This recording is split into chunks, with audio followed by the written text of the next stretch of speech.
പുതിയൊരു ദിവസത്തിന് തുടക്കമിട്ടാണ് രാവിലെ തന്നെ നമ്മുടെ മിവാൻ മോനാണ് ഇന്ന് എഴുന്നേറ്റത്. ഇന്ന് അവൻ്റെ ഡേമേ ലൈഫാണെന്നാണ് അവൻ പറയുന്നത്. തേച്ച് പല്ല് തേഞ്ഞ് തീരാറായേ. രാവിലെ തന്നെ അമ്മമ്മയും മോനും കൂടി ഇഡലി പരിപാടി തുടങ്ങിയിട്ടുണ്ട്. അപ്പം നമ്മളിന്ന് ഇഡലി മാറ്റി പിടിച്ച് ഇടിയപ്പം തുടങ്ങിയാലോ എന്നാണ് വിചാരിക്കുന്നത്. മിവാമോന് ഏറ്റവും ഇഷ്ടമുള്ള പരിപാടിയാണ് പാചകം ചെയ്യുമ്പോൾ ഇങ്ങനെ കയ്യിലിരുന്നെല്ലാം കണ്ടുകൊണ്ടിരിക്കുന്നത്. റാഗി കൂടെ കൂട്ടിയിട്ടൊരു സ്പെഷ്യൽ ഇടിയപ്പം ഉണ്ടാക്കിയാലോ എന്ന്. ആദ്യമായാണ് ഉണ്ടാക്കുന്നത്, അതുകൊണ്ട് എങ്ങനെയായി തീരുന്ന യാതൊരുവിധ പ്രതീക്ഷയില്ല. പണി പാളിയും പോകാം. അഥവാ പണി പാളിയാൽ ഇന്ന് അമ്മയുടെ ഇഡലി തന്നെ ശരണം. നമുക്ക് ഇഡലി വെച്ച് അഡ്ജസ്റ്റ് ചെയ്യാം. അങ്ങനെയൊക്കെ വിചാരിച്ചുകൊണ്ട് ഞാൻ റാഗി ഇടിയപ്പം ഉണ്ടാക്കി വെച്ചു.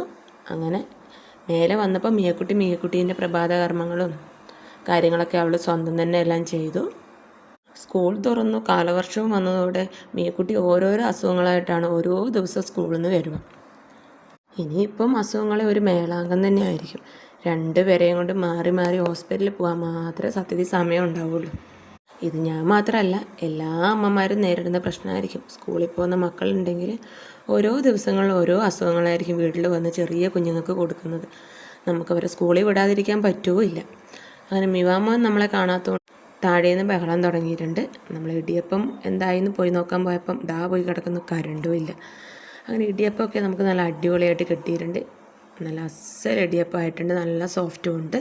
എങ്ങനെയാണോ അരിപ്പൊടി കൊണ്ട് ഇടിയപ്പം ഉണ്ടാക്കിയാൽ നമുക്ക് എങ്ങനെയാണോ കിട്ടുന്നത് അതുപോലെ തന്നെ നല്ല ബെസ്റ്റ് ഇടിയപ്പമായിട്ടുണ്ട്.